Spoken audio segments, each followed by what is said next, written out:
I want to welcome everybody to this demonstration. Charlie Kirk tells students the truth about Black culture. Was he misquoted? Salute to all of my moderators. Salute to the chat. Salute to the replay gang. Now, before we get started, let me read this by Charlie Kirk. And this was sent to me by Coffee Girl.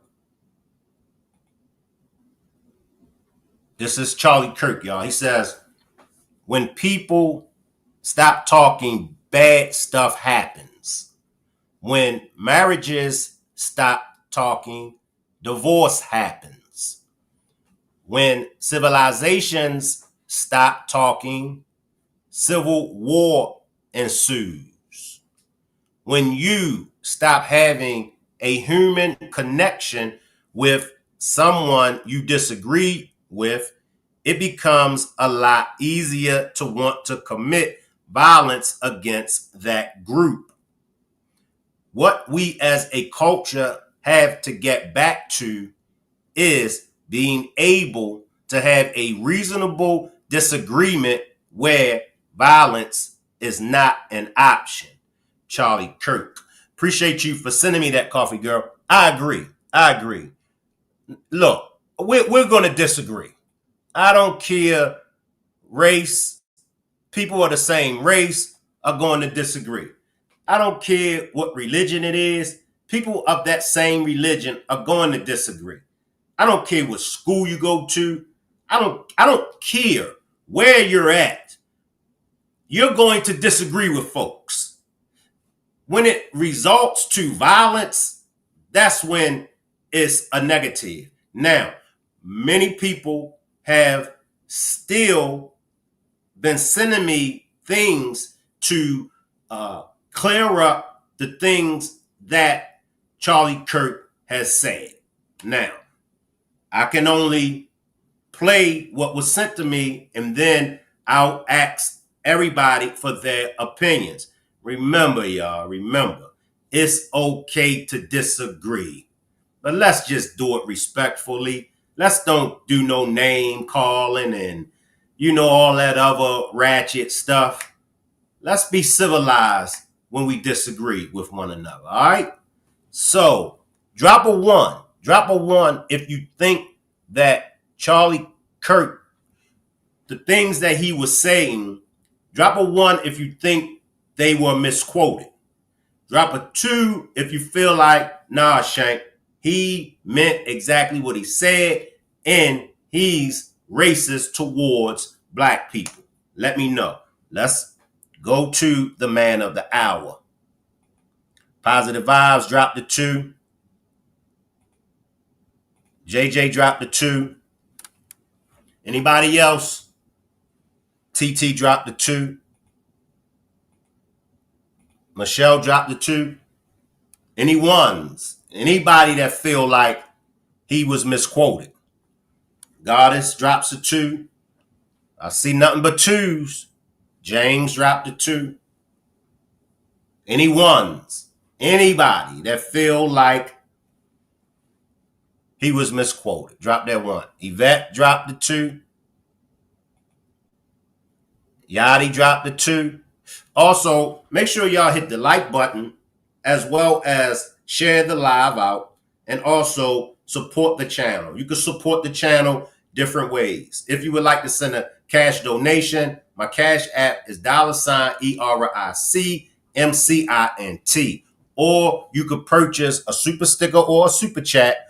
The benefits of purchasing a super chat, if you have a comment or a question that you need my immediate attention to, just put it in the super chat. I acknowledge all super chats.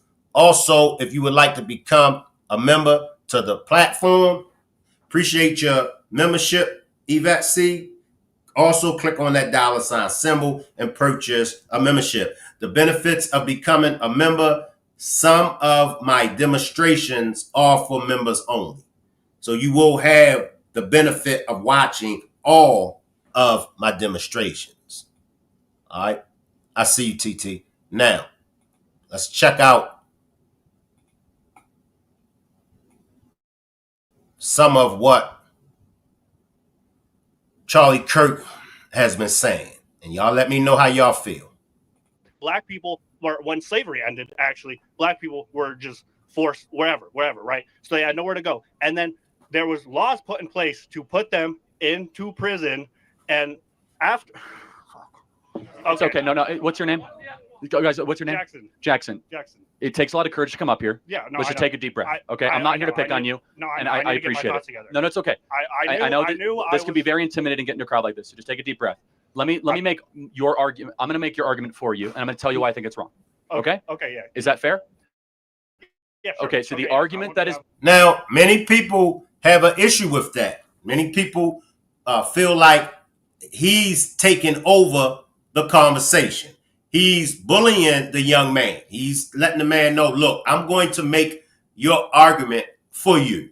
How do y'all feel about that? I've got mixed emotions about that. You know, I've been in that situation before where people have tried to take over my thoughts. Now, I will say in this, I feel like he should have allowed the young man to get his point across and get everything out that he needed to get out. I believe that the young man was just a little nervous, a little, shy, but I don't like how Charlie Kirk just took over the conversation. JJ says, not cool. I see you, Michelle. Minnie says, I don't like that. Yada says, seems like the young man wasn't prepared. Correct. 19 likes with 42 views. Take a second and hit that like button. Sometimes I stutter and it's annoying when people do that. Correct. All right. So let's tap in to what he's going to say to the young man. Being made that you want to make is that there's legacies of injustice. Yes. And that those legacies impact one generation after the other. And when those things get handed down, you have what is a system or a systemic issue that isn't just isolated in 2024. So the argument that you're making is that what happened in 1954 does impact 2024 of decade after decade after decade. Let me tell you my response to that. Of course, there's some truth to that. However, every culture, every person in this audience can point to issues that families or generations prior had that were able to overcome. So the question is, why is it that Black America is one of the only populations, that and Native American populations, that have not been able to overcome such evil, horrors, and injustices? Here's my perspective, and I want to hear what you have to say, is that the number one way to keep people out of poverty, lower the crime rate, and have a better society is whether or not you have a mom and a dad around, which we agree that's an ideal. Yeah? Cool. Yeah. And so what happened in 1964 is that 25% of Black youth were raised by a single mom. Today, it's nearly 75%, about 70%. So that means that 1 in 4 Black kids will have a father around. Only 1 in 4. That's the number one issue happening in the country, and it's not because of systemic racism. I'd like to hear what you have to say about that. Okay. So well, let me slide in. Let me slide in. Now, I disagree with him. However, I will say this. I think that he's having a mature conversation. I don't think, and this is just my opinion, based off of what I'm hearing, I don't think that he's racist or he's being racist towards Black people. I just believe that he's misinformed. He's going off of data that's not accurate. And I will say this in the defense of most white people, as well as most Black people. When it comes to these kind of discussions, they're going off of information. They're going off these statistics and the information that the majority of them is going off of is based off of white people's information. We'll get into where I'm going at with that later on into this demonstration. All right, but I just think that, he's just having just a general conversation. I disagree with him when he says that the reason why black people can't excel is because he don't believe because of the system. I believe, and this is just my opinion, I believe the reason why we can't succeed and the reason why others succeed is because we are systematically discriminated against. And I hope I can find this video, but it was a video of an Asian lady. And the Asian lady said it very well. The Asian lady said when Asians tried, when the whole Asians migrate started to come, when they would try to get loans to open up shop in white communities, the system, they were denying them of opening up shop. That's why you never see a majority percentage of Chinese restaurants in white neighborhoods. You might see one, if that. Now you come to any city in the United States of America and you go through the inner city, you're going to see Chinese restaurants, Chinese stores all over. Well, the white establishments, they prevented the Asians from getting loans to be able to open up shop in their communities. However, okay, Monique says she saw that video. Okay, so I'm not the only one that saw it. Okay, so, but she said they didn't have a problem with giving the Asians loans to open up shop in the black communities. And she said, how is it that the Asians could get these loans to open up shop in the black community, but blacks couldn't even get the loans? So when it comes to black Americans not being able to succeed, in my opinion, I gotta say my opinion, all right? In my opinion, it's because of systematic racism, all right?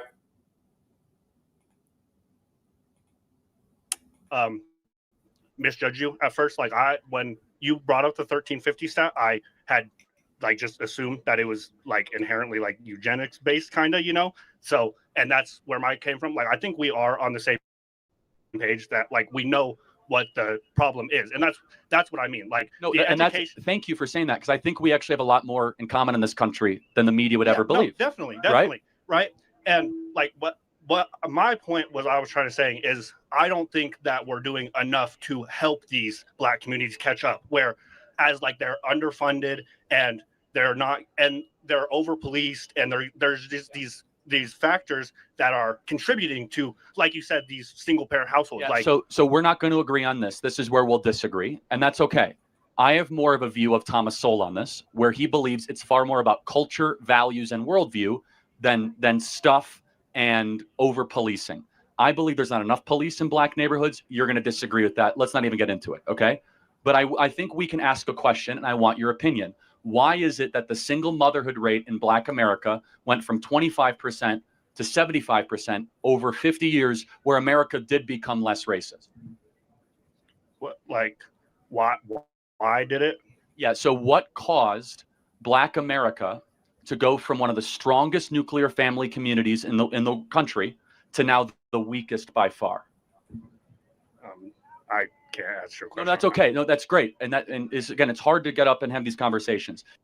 Now, let me get some opinions, because I don't want to just stick with my opinion on the matter. Replay gang, give me your opinions. Chat, give me y'all opinions. How is it that, as he stated, that we went from a higher percentage of single black mothers raising children, we went from a low percentage to a higher percentage now with less racism? I'll ask y'all, answer that for me, okay? I see you, Gina. I see you, Ocean. Okay, we see why he got done in. I see you, Leo. I see you, VT. See, once again, many believe that racism doesn't exist. Many believe that racism no longer exists. I don't think there is less racism. I believe the same racism that we were dealing with is the same racism that we're still dealing with today. They just use different methods to go about racism. That's all. Of course, we're not in physical bondage. I'll say that that's the only thing when it comes to racism, in my opinion, that's no longer there. The physical bondage, because nothing changed. And so how can it get better, in my opinion? It has never stopped. It's still racism, but they just hide it better now. And that's where I'm at, Goddess. Minnie says, yes, amen, Shank. James says, oh my God, shaking my head. I see it every day, Shank. They just hide it better. I mean, you come on there. But you know, we all let everybody have their own opinions. But if they can't see that racism still exists, now we can chop it up about some other things pertaining, Black Americans and white Americans. But to say that racism no longer exists, nah, we ain't going for that. I see you, Tracy. Absolutely, racism is still existing. Dude was soulless. You can look at him. Some of us are bound by our mindset. They just have to be more careful with it now. Coffee Girl says, the question is, why are there more single moms? Correct. That's the question, Coffee Girl. What's the question? That's the question. He wants to know, why is there more single mothers today than back then when racism no longer exists? He did acknowledge, I will say this, he did acknowledge that once upon a time, it was racism. He did acknowledge that. I see you, John Columinati. 24 of the top crime cities are run by one party. It is called Black Genocide. Appreciate this super sticker song, G. Appreciate you. Here's my opinion. My opinion is that, yes, there was some social welfare that subsidized single motherhood, which means it's easier to get cash from the government if you say you are single than if you are married. I think we can agree that's stupid. That shouldn't happen, right?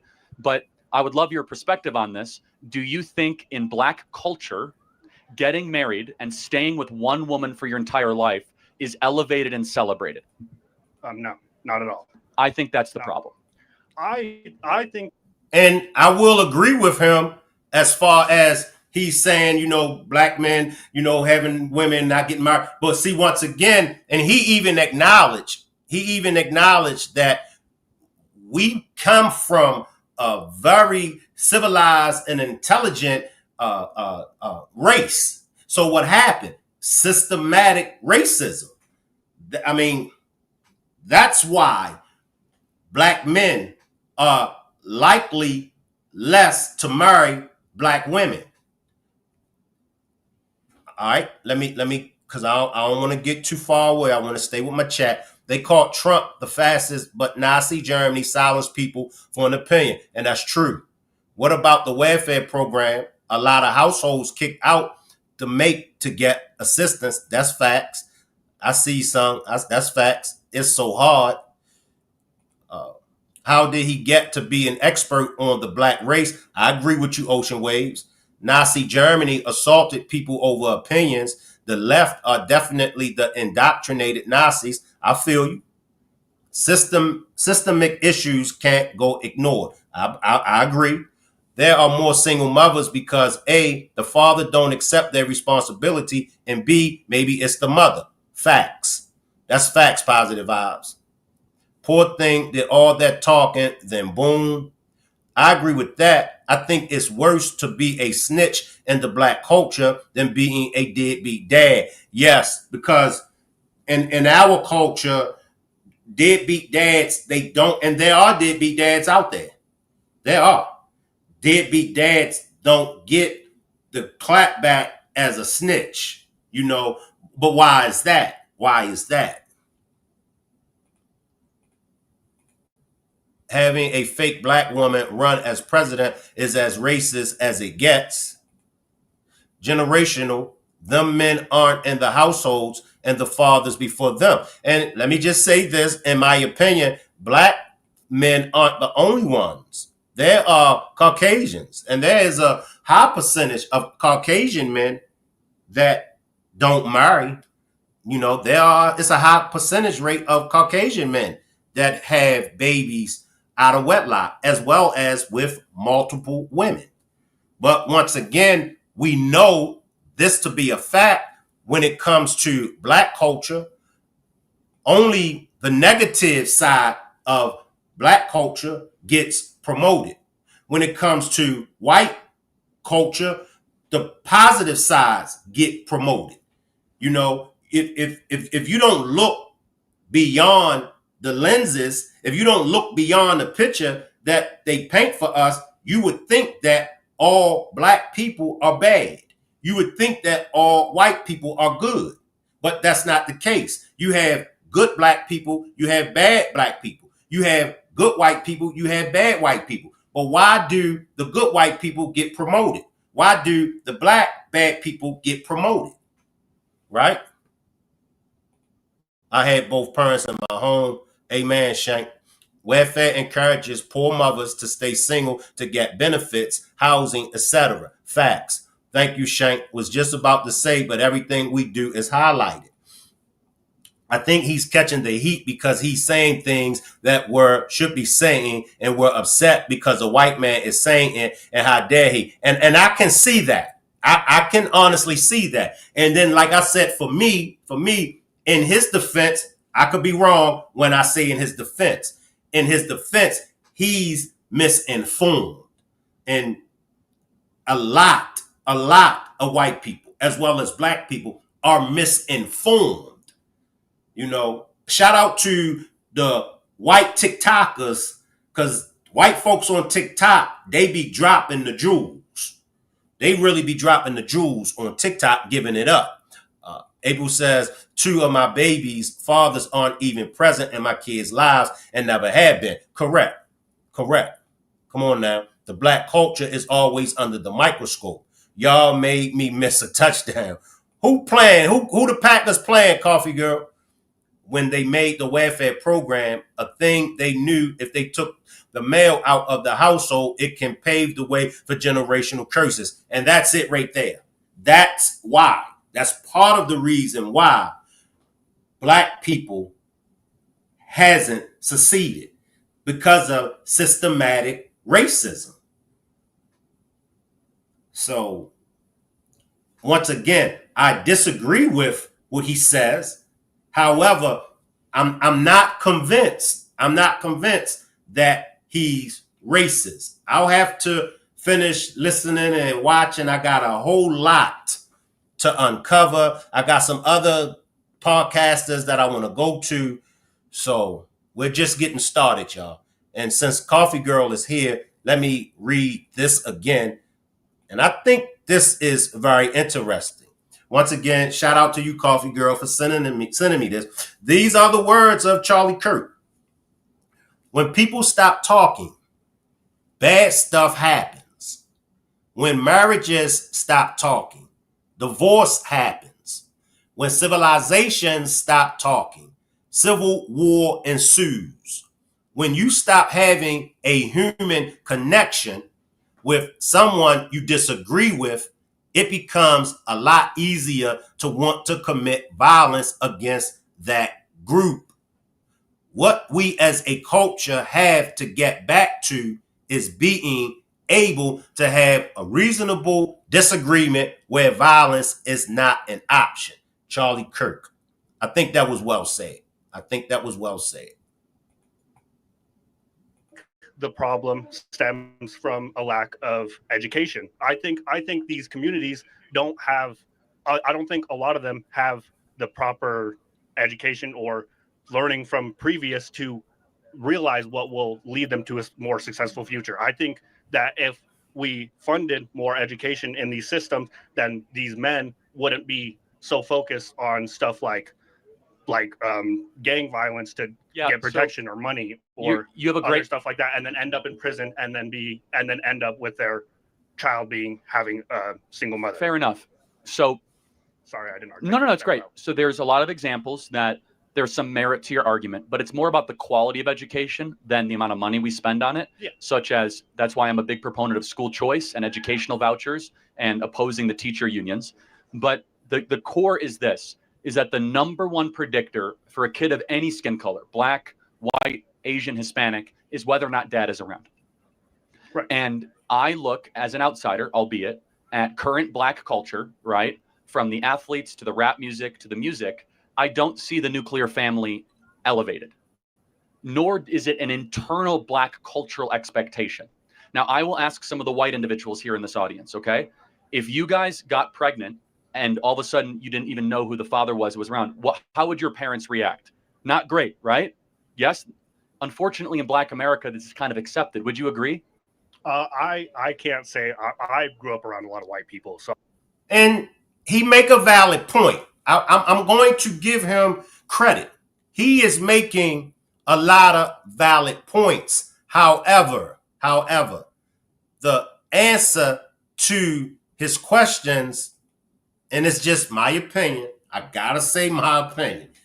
The answer to his questions is because of systematic racism. Now, we accept it because we've been dealing with, y'all correct me if I'm wrong, we've been dealing with young girls, we've been dealing with women, black women, period, getting pregnant by a man, and then that man runs off and doesn't fulfill his responsibility as a father.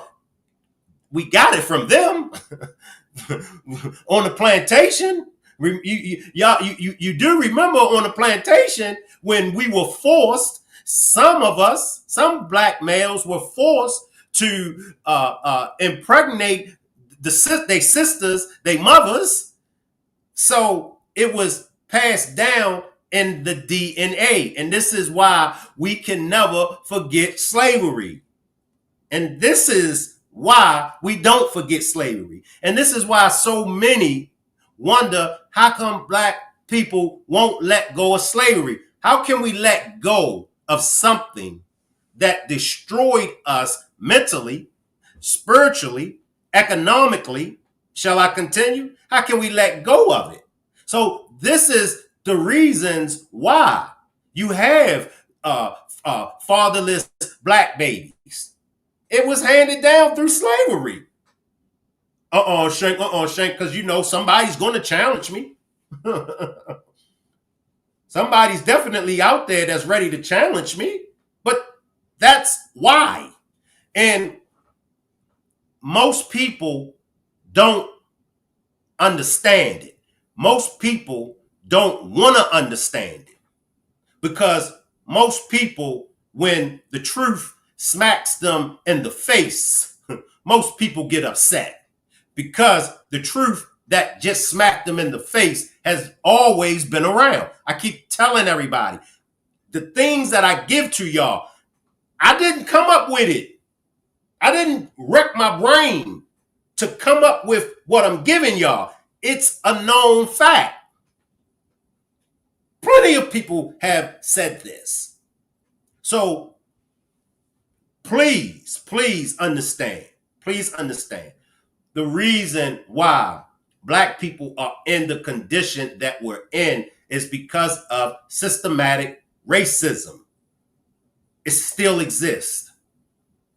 They're just better at hiding it. I see y'all comments. I see you, Coffee Girl. Give me a second to get down there. You get into my soul. Amen, Shank.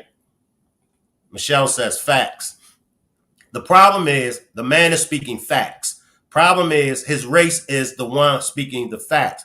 Bigger problem is white people use this as leverage on us. Facts. That's facts. It's true though. I see you, Kimberly. Facts. A part of the generation curse, in my opinion, is that some people have opinions and some people opinions are more than just their point of view and we accept it. And that crazy to me, opinions are opinions. Facts. Coffee Girl wants to play devil's advocate. If we got fatherless children from slavery, Why didn't we get the work ethic from slavery? I'm going back to watch football now. Excellent point. Excellent point. Now, I'm going to do my best to answer Coffee Girl's question. Why didn't we get the work ethic from slavery? We did get the work ethic from slavery. But we got to remember now, let's chop up that work ethic that we had during slavery. We was forced. We were beating. We were beat. We were underpaid. Somebody correct me if I'm wrong. I don't even believe we were paid at all from our work ethic when we was on the plantation. Okay, now we're no longer in physical bondage. Okay, now let's go to the early 1900s. Let's go to our great-grandfathers and our grandfathers. They worked their asses off. They were underpaid, right? Okay, now our fathers and our uncles come into play. They were underpaid. Most of our fathers died from stress, from other illnesses, from what? Being underpaid, not being able to provide for our families, right? So now you come up to our generation. We witnessed all of this, all right? So we on our entrepreneur-ish. You know, we selling bean pies. We selling newspapers. We selling shirts. We selling this. We selling that. We selling CDs, right? We working for ourselves. See, and I'm so glad that you brought this up as far as our work ethic, right? Don't let them twist the narrative that we are lazy. Because see, this is what I tell all black people. When they say black people are lazy, they talk about all of us. So you might got some white friends. You know what I mean? You might got some white friends. They talk about your black ass too. In your mind, you know, shit, Shank, I work hard. But guess what? The narrative that they painted is that all black people are lazy. Always remember that, y'all. Always remember that.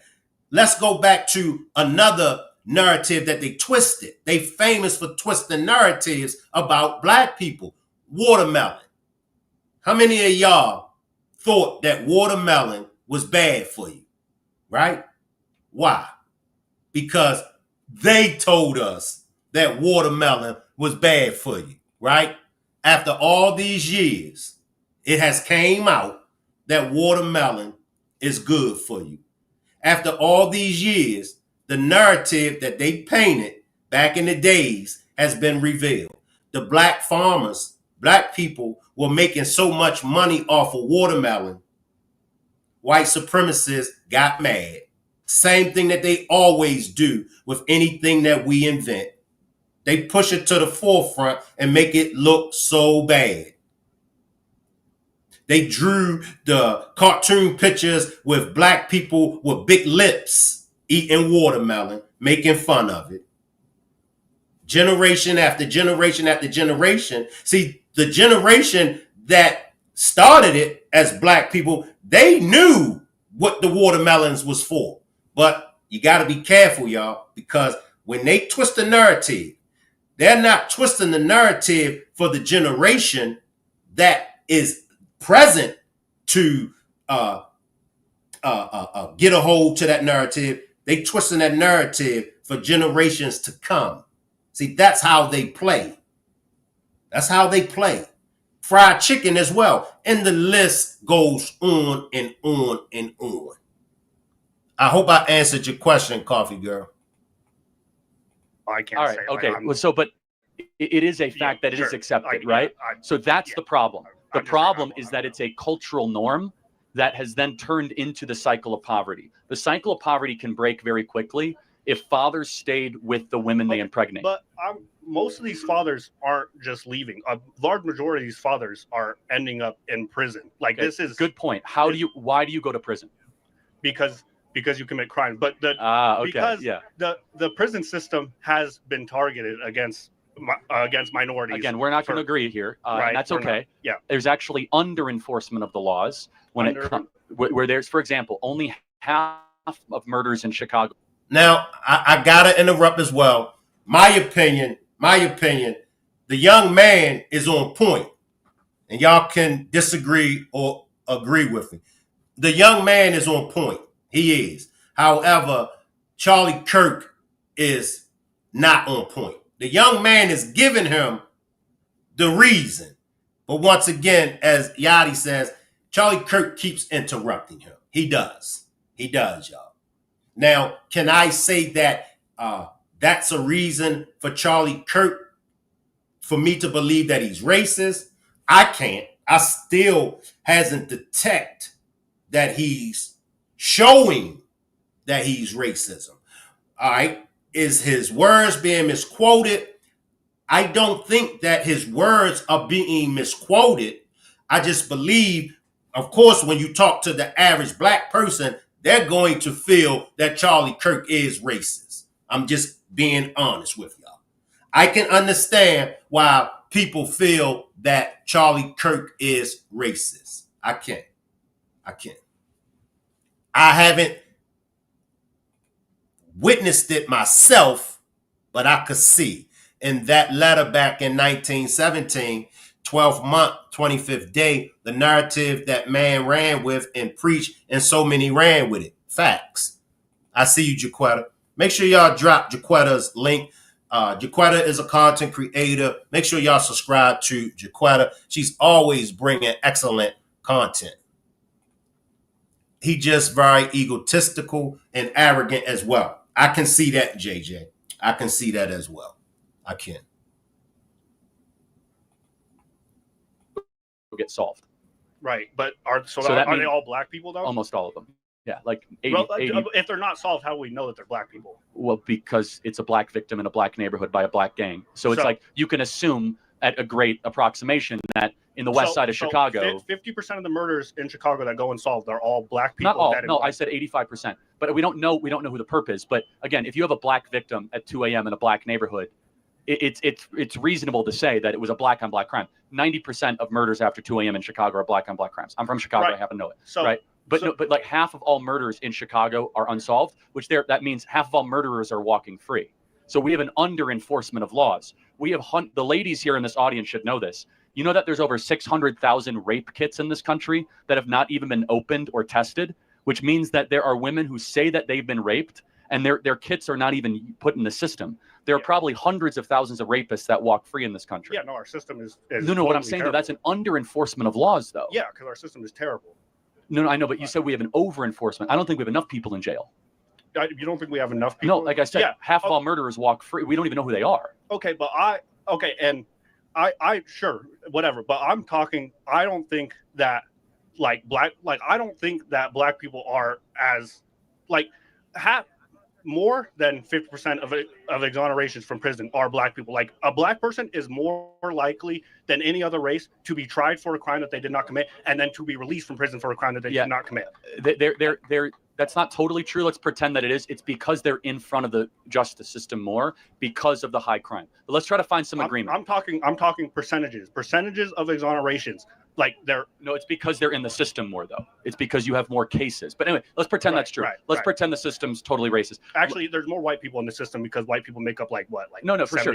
So you're just incorrect there, right? Like you're doing to me. But they don't commit as many crimes. Okay, so let's be cordial. Let's be cordial. You're not being, so let's calm down a little bit, okay? You're not being. Am I being sweet to this guy? Okay. But all right. Let me ask you one question. Now, I will say this.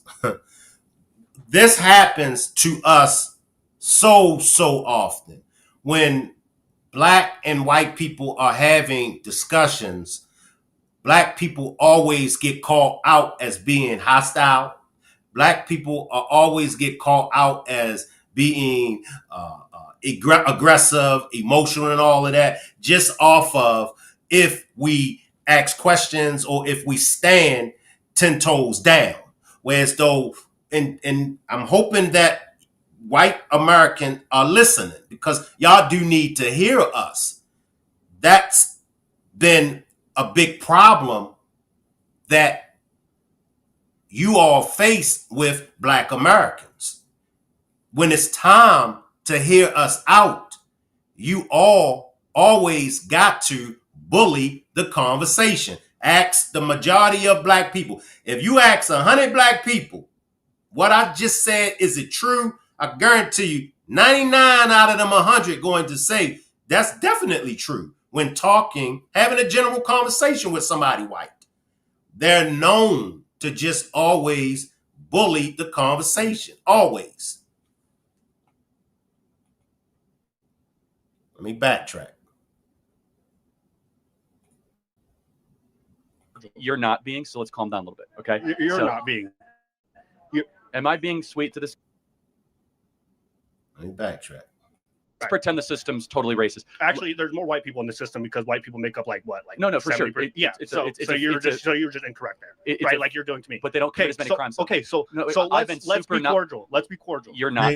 See, now when it was okay, it was okay when Charlie was cutting my man off. But now my man claps back.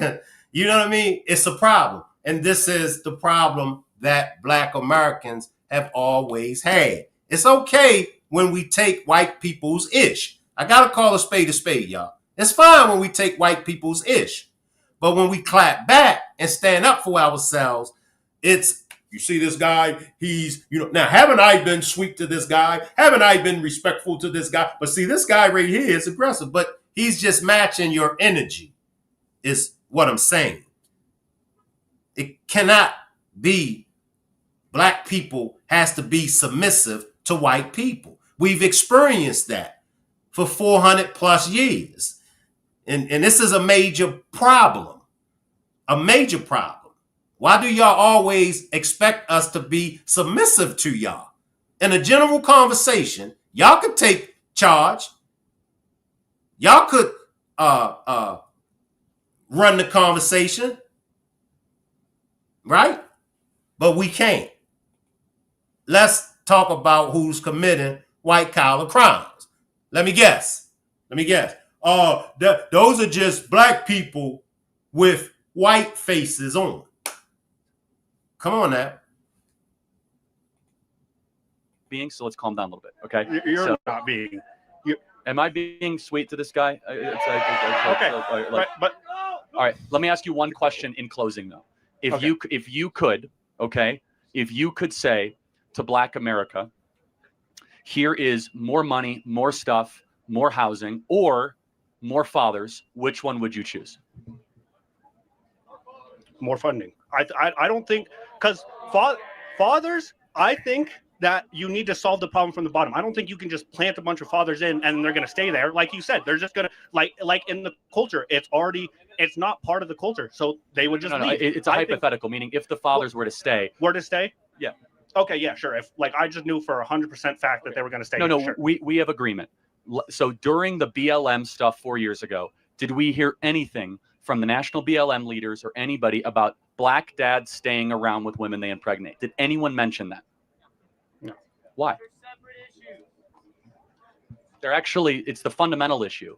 The fundamental issue is if you have a father around, less likely to commit crimes, more likely to graduate high school, more likely to get a job, less likely to be in poverty. How do we get there? Like, this is what I'm like. How do we get there? Well, the first of which is you must raise the standard of expectation, both internally and externally in the Black community, that we're not going to put up with men, because we're both men, fleeing the women that they impregnate. Yeah. That we will say to men that flee the women that they impregnate, you're a loser. Yeah. We're not going to tolerate you. We're not going to be friends with you. That you're the scum of the earth. That if you impregnate a woman and you just run away from them. Most definitely. Do we do that right now? I don't think all men do. I think this is very common. What's the word? I think this is very common in just masculine culture in general. Is that men won't do that too. I actually think it's the opposite of masculine culture. I think it's not feminine. It's something else. No, just fleeing from the difficult. Well, no, but I'm saying in male circles, I feel like that is something that males would praise, or at least around my age range. That's all right, y'all. We're going to make it fair. We're going to get some perspectives from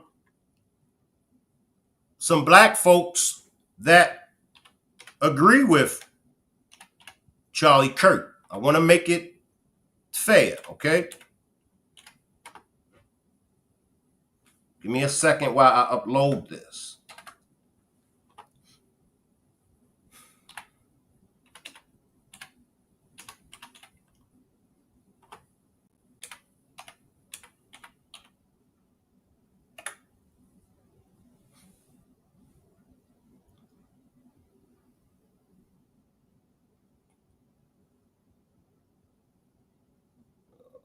Watch, I can't find it, y'all.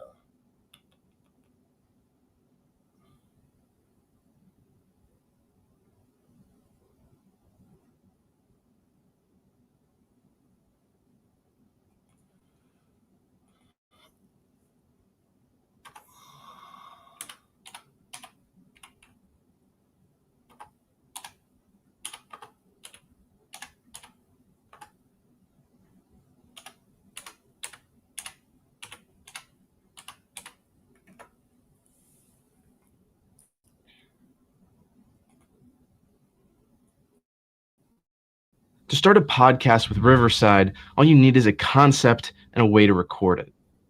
Here's how it works. Let's go anywhere else. Why?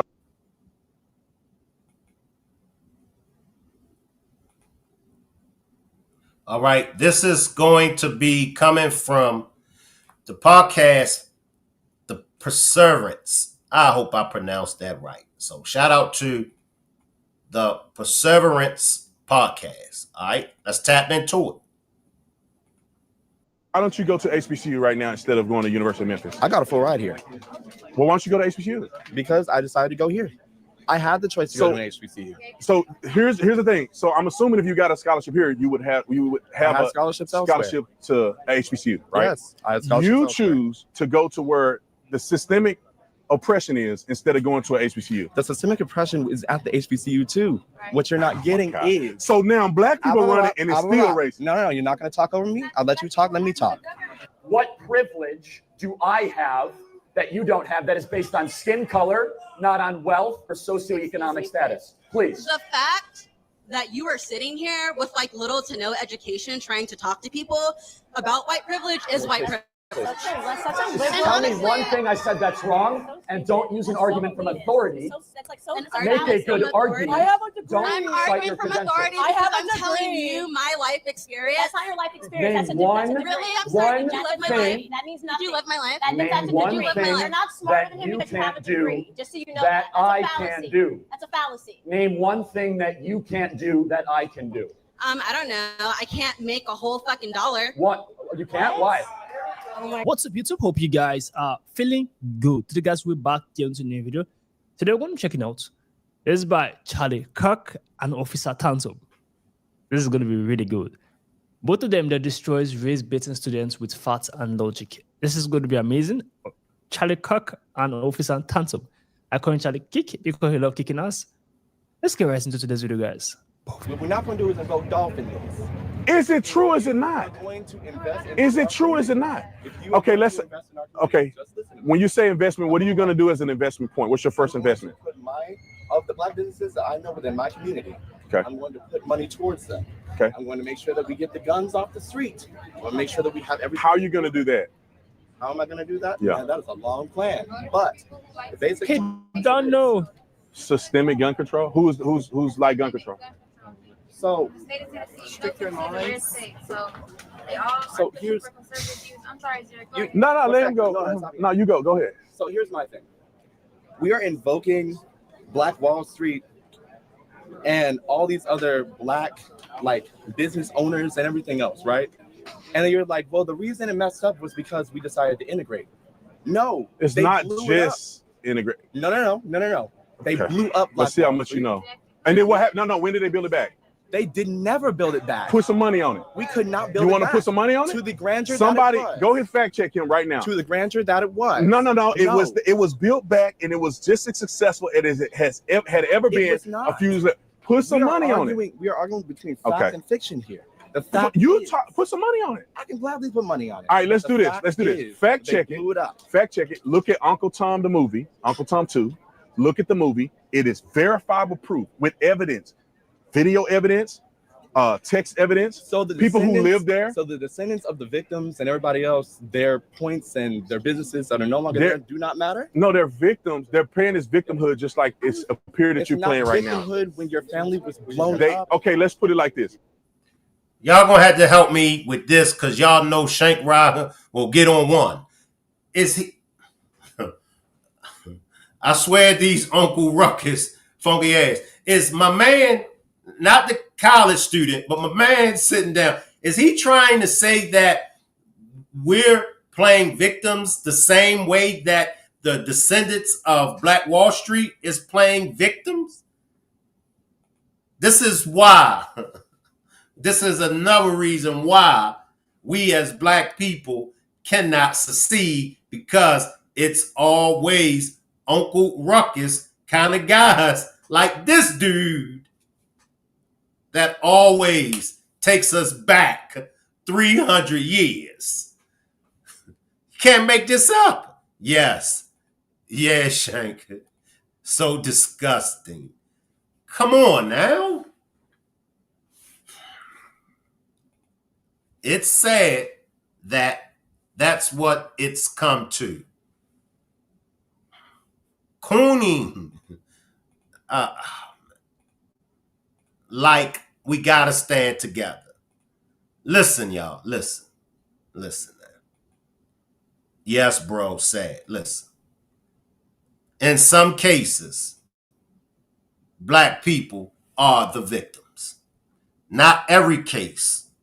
But some cases, we are the victims.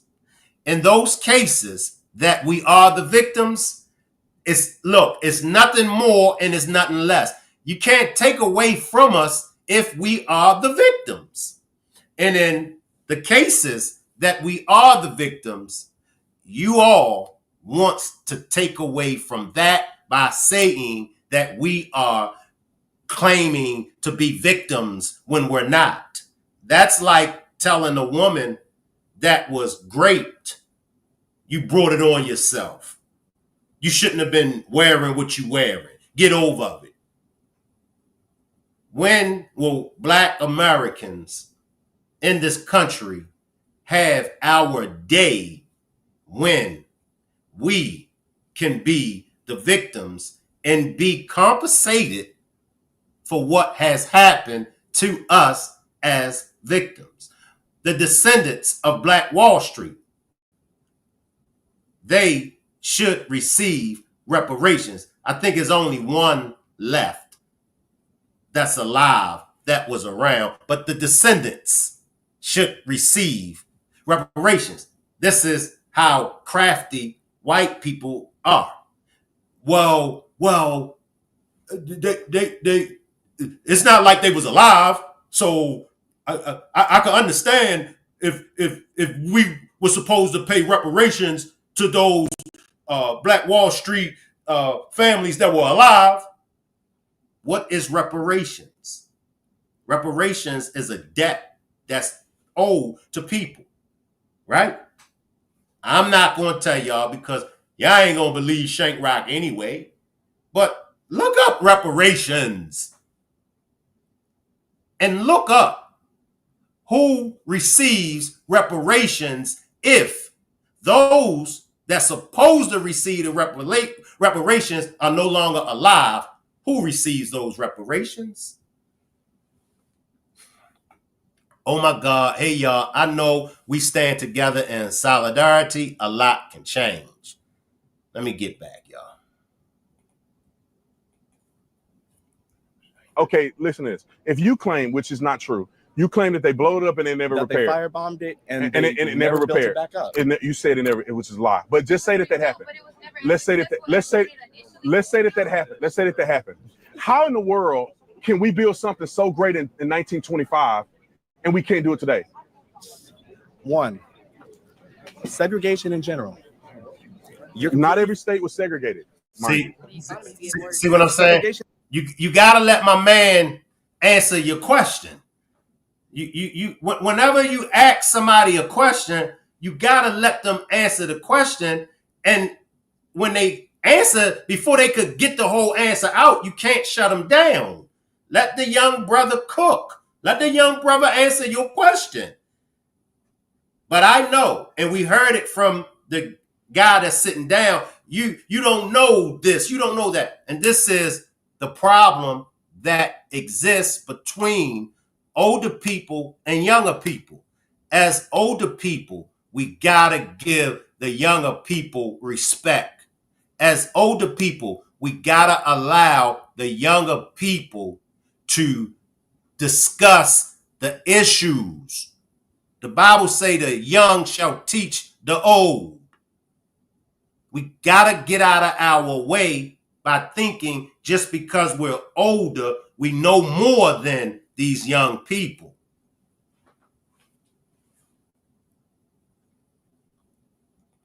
Yes, and everybody received reparations except us. And that's the narrative that I'm speaking about from white America. They will twist that narrative on you, and it won't affect us. It'll affect the generations to come. They got it now. Y'all see the narrative that they've been pushing, that why won't we go after the African tribes that sold us into bondage? So now the narrative that they're trying to paint is that the white slave masters freed us from the African tribes that sold us into bondage. Now they skip over the plantation history, and they fast forwarded up to 1865 when Lincoln allegedly freed the slaves. So see, you got to watch these narratives that they come before us to push. Now, imagine 4 generations down the line. After a while, that's what is going to be taught when it comes to slavery. The African tribes sold the black people into slavery, and it was the white slave masters that freed the African that was sold. They got us over here. They civilized us. And then in 1865, they abolished slavery that the African tribes started. The white slave master, they were Christians, so they just came to free us from the African tribes. I promise y'all. I see you, Passion B. Some of my native friends and my receive per cap once a week, some twice a year. The ages 18, 19, 20, 22, they receive $30,000 each birthday. Yes. Appreciate this super chat, Tanya. Great demonstration, Shank Rock. Good work educating. Appreciate you. In general, within the South. Are you from the South? South. I'm from the South. Where are you from? Texas. Texas. Okay. Segregation in the South, and you know there's no way in hell that we can establish our businesses within this time period without at least a threat of our businesses being taken out the way. How? There's no way that you can do that. Like, That's just And even then, that's simply not true. Then, you say it's simply not true, but then the countless business owners, especially in What Memphis, about the ones that are still flourishing today? the lucky? And I don't know, The lucky few. Lucky few. The lucky few.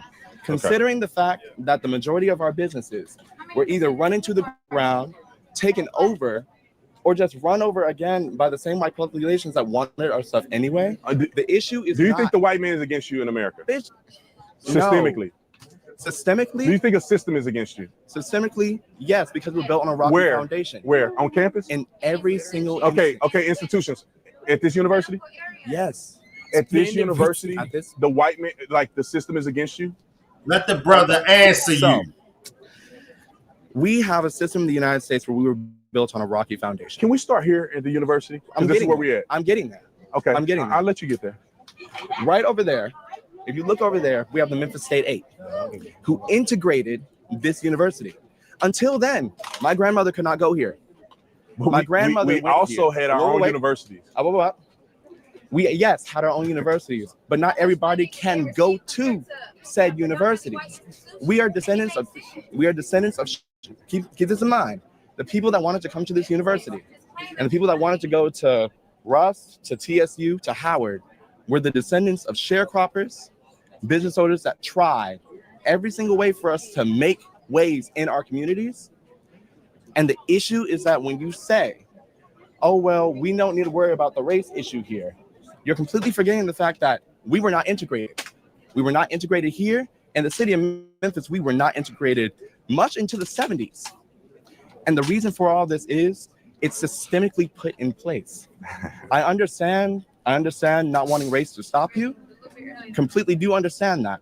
But we live in a society where our race is going to inflict harm and pain on every single thing that we do, even when we jump over hoops. Listen, I do understand history, right? I took Africana studies in college. So I do understand the history of Black people in America, all the way from Africa, all the way here. So what I'm saying is that there are things that people are using as crutches, right? Booker T. Washington, Tuskegee University, all the successful Black men that were born and lived. Madam C.J. Walker. Do you know who Madam C.J. Walker is? Raise your hand if you know Madam C.J. Walker. Sarah Bree Love. She was Oprah Winfrey in the late 1800s, early 1900s. Think about this. Renaissance. How did this woman have white folks working for her and essentially was a billionaire? It's because not only did Black people in pockets have levels of success, we begin to go downhill after we started doing all this civil rights stuff. No, we don't. We did. True. We had our own schools. The reason we had our own schools was because we couldn't go anywhere else. Why don't you go to HBCU right now instead of going to University of Memphis? I got a full ride here. Well, why don't you go to HBCU? Because I decided to go here.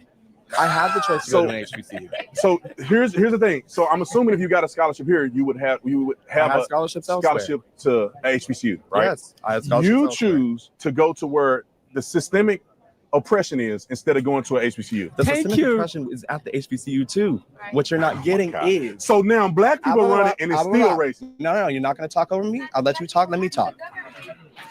When we have an HBCU that does not get funding because of the fact that's a lie. That's a lie. Because of the fact that look it up. What's the money on it? He secured permanent funding. He secured. How much did Barack give? Barack ended permanent funding for HBCUs. Donald Trump reinstituted permanent funding for HBCUs. Did you not see? Everybody out here can fact check this. Everybody out here can fact check this. Sir. Once you look at the picture of the HBCU presidents, every single HBCU president went to the White House and was with Donald Trump, and he negotiated a deal where he gave them permanent funding, which is something Obama never did. Look it up. Okay. So here's the thing. Again, you're invoking Black businesses, Black business owners, and all these other things. And I'm invoking a Black man that's at the university I'm at right now. But that decide to come here instead of HBCU. Yes, because they gave me the majority of money to go here. My thing is this. Which one is it? Are they helping you or are they hurting you? You're going to let me finish. Okay, go ahead. Because you keep on talking over me, I can't finish my point. It's frustrating a little bit, but go ahead. I understand it's frustrating. Hearing things like that is frustrating. It's just, you're just lying to me You're just talking over me. Go ahead, finish.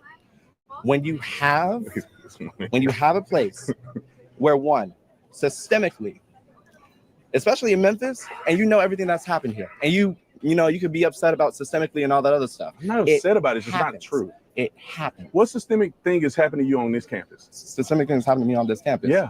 I was pulled over right over there. On campus. Is campus police? Yes. Okay, you were put over there for what? They said that there was something wrong with my license plate. There's nothing wrong with it. They just pulled you over for nothing? Now, I can't blame him. I get that.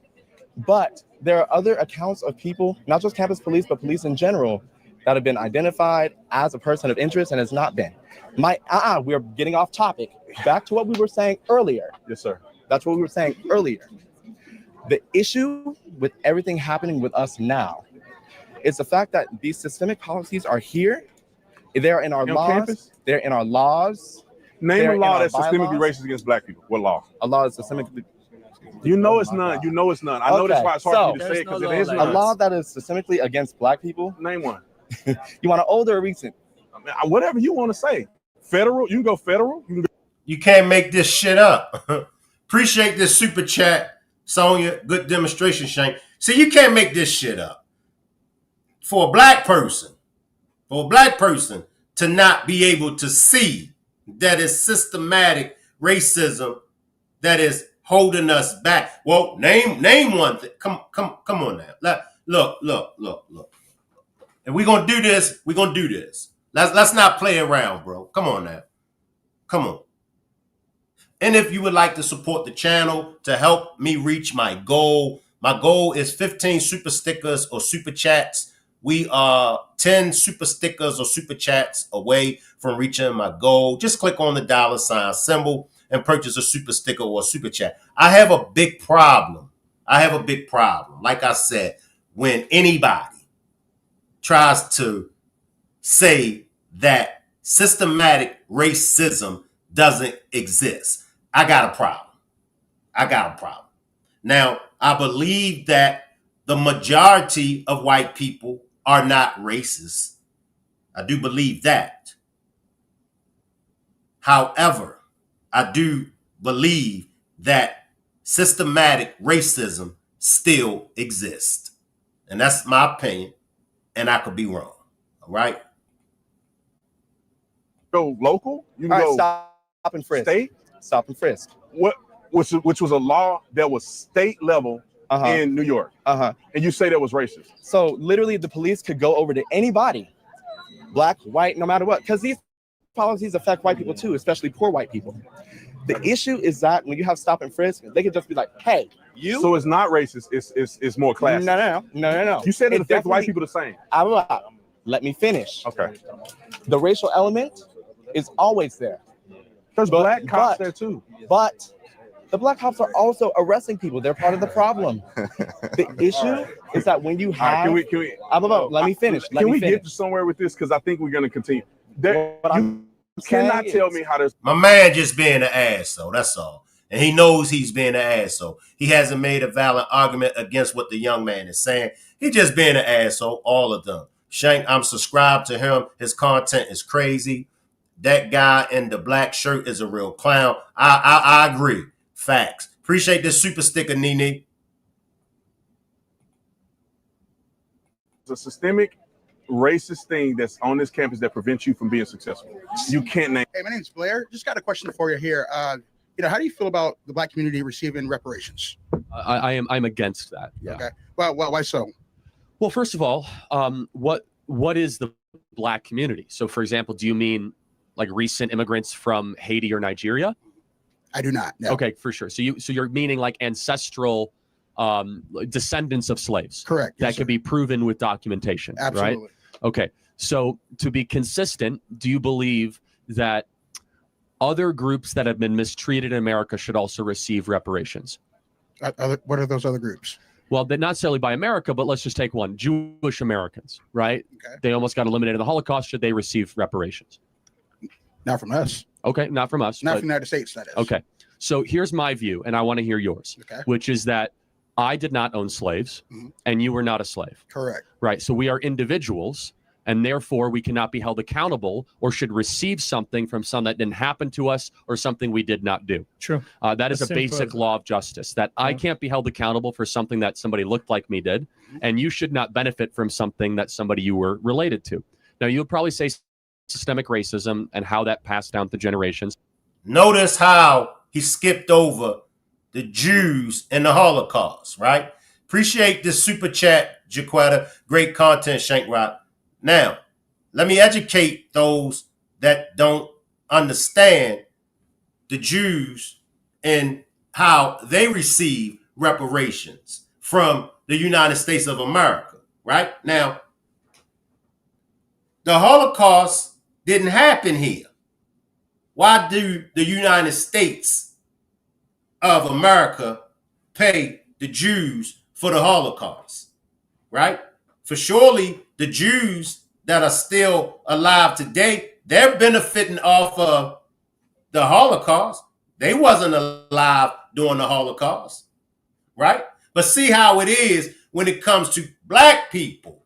Everybody else can benefit.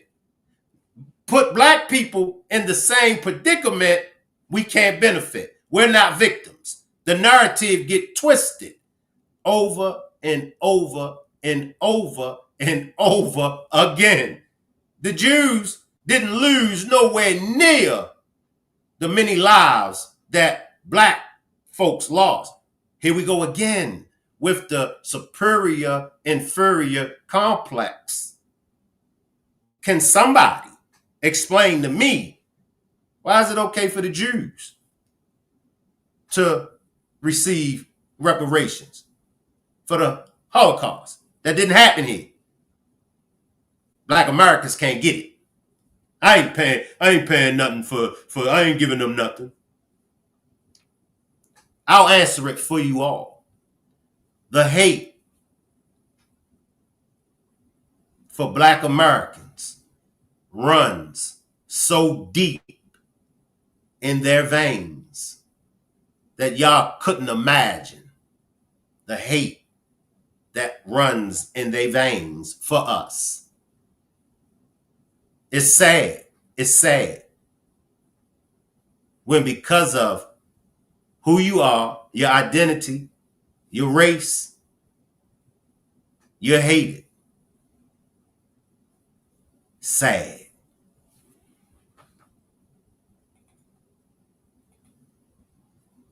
Happy to address that.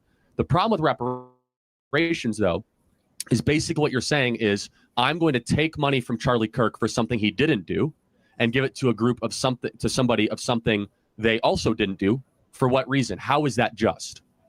So not so much how is it just, but there are those arguments that says because of what happened in the past, this group of people have been negatively affected from this nation's crimes against humanity to that certain group of people. And that's how we see it, or how some people see it, if you will. It's never been easier to start a podcast than with Riverside. Bert, go to riverside.fm and... Okay, sure. But I will say that even if there is some truth to that, which I wouldn't even be willing to grant very much, because Black America was doing incredibly well before the not incredibly well. They were pacing to be even richer than white America, is that we must look through the question of, is it just and moral to take from one group, especially first and second generation immigrants that had nothing to do with this. So think about it. Your tax base would be taxing, like if anyone here is Irish or Polish and your family came 100 years ago, we would be taxing people that had nothing to do with it. And I'll go a step further. My family fought on the Union side of the Civil War, right? So you're going to be taxing Charlie Kirk, whose descendants fought to free the slaves, to go give money to people that were descended, from slaves. I'll say it again. Why hasn't this same conversation been addressed to Jewish people? Y'all do realize, just for me making these comments that I'm making, y'all do realize my channel is in danger. And all I'm doing is stating facts. Why isn't the same conversation being had and addressed to Jewish people? They receive reparations. We don't even receive reparations. So what they beefing? What's your beef with us about? We're just claiming, we're asking for what was owed to us. Backtrack. I ain't gonna say it because y'all ain't gonna believe Shank Rock. Backtrack where reparations originated from. Backtrack it. Why did they say that reparations is owed to the descendants of the slaves? We didn't say it. Shank Rock ain't say it. They say it. Backtrack it. Then come back and talk to Shank Rock. They knew that reparations was owed. Huh? But why nobody address the Jews? Immigrants that come here, that's being taxed. Y'all money going to the Jews for the Holocaust. White Americans, Black America. Let's make it even more interesting.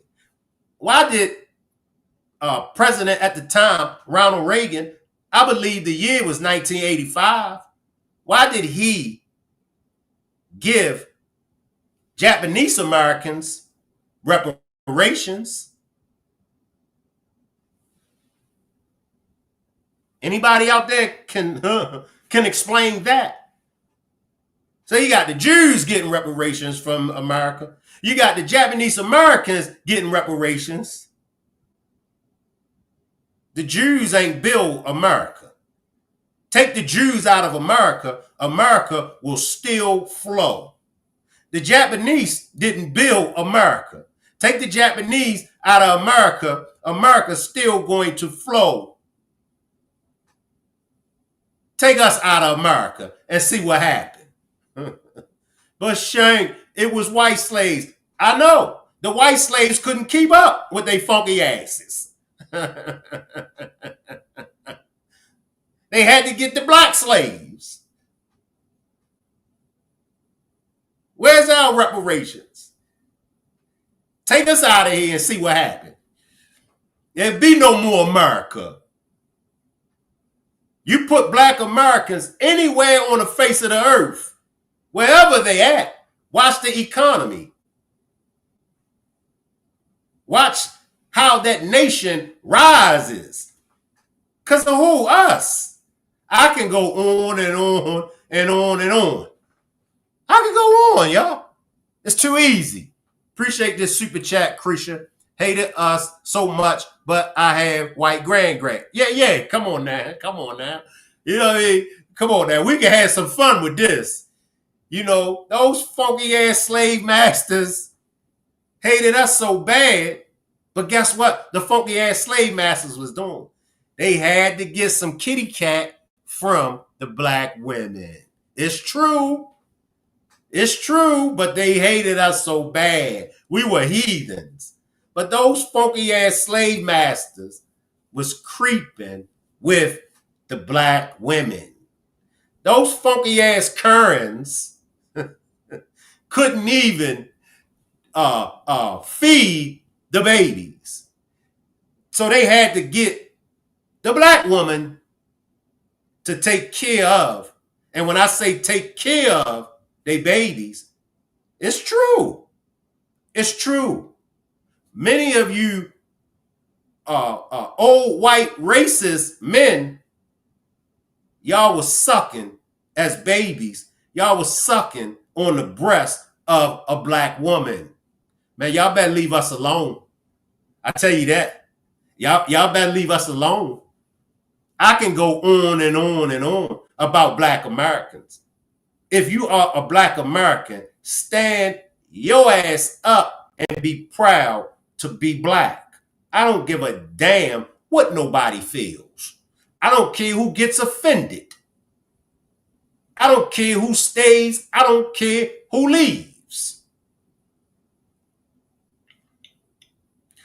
I will say this. I still don't feel as though Charlie Kirk should have lost his life. I don't. Just because of his opinion, his views, because it's people out there that is upset with what I'm saying. It's people out there that's not liking me for what I'm saying. Do that give them a right to take my life? No. So I still stand on. I don't believe that it was right for Charlie Kirk to lose his life behind how he felt. I don't. I see you, Miss Parker. We almost finished, y'all. So what is a way that we could try to help all communities? Here's maybe we can find some common ground, right? Instead of reparations. Sure. Is that we need to break the cartel of public sector teacher unions, allow school choice to occur, and make it easier for people of all backgrounds, but specifically Hispanic and Black individuals and young kids to have a quality education, because a good education in K through 12 is one of the most assured ways that they'll be able to succeed later in life. Secondly, we need to put fathers back in the home. Yeah, I agree with that. And 70% of Black kids are raised without a stable father in this in the country. So if we can find common ground on that, I think that would go a lot further than just giving cash for people that happen to be related to something evil that happened a little while ago. Let me hear. You know what? I'd rather hear Charlie Kirk than to hear my man right here, y'all. I can listen to Charlie Kirk. You know what I mean? Because I know when it comes to Charlie Kirk, in my opinion, I just feel like Charlie Kirk is misinformed. So I can listen to Charlie Kirk. I can't listen to my man right here, y'all. I can't. I'm about 5 seconds off of my man right here. Now, here's the thing. Okay, now when it comes to what is best for black people, that should be decided. And I'm hoping that white people and others are listening. When it comes to what's best for black people, that should be decided by black people, because we know for a fact they ain't gonna allow no black man to decide what's best for white people. They ain't, you can hang that up. That's part of our problem. White people feel as though they always have to intervene and tell us what needs to happen, what we need to do to fix our problems. We can't come and tell y'all funky asses what y'all funky asses need to do to fix y'all funky ass problems. I'll wait. Are y'all gonna let Shank Rock come on a white platform and tell y'all what? Well, see, let me tell you something. This is what I feel as though white people should do to fix their problem. Y'all will run my funky ass off of that platform. Stop thinking as white people that y'all know what's best for black people. Let us figure it out. Even if y'all disagree, let us figure it out. And if y'all really want to be of any assistance, y'all will say, okay, if that's what y'all want to do, cool.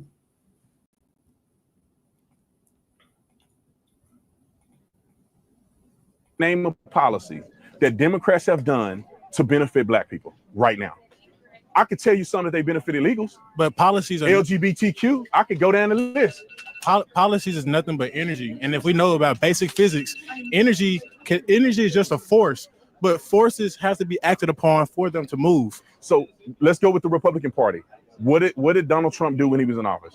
He secured funding for HBCUs, which I think was a positive. Yeah.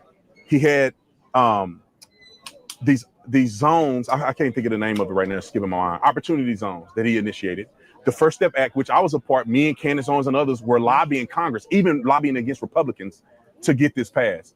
My uncle got out of prison. He got 40 years fed time for selling dope, and he got out early because of the First Step Act. So these are things that affect the black community, and economic success as a country helps everybody. But at what cost of other countries, though? You got to think about we stealing.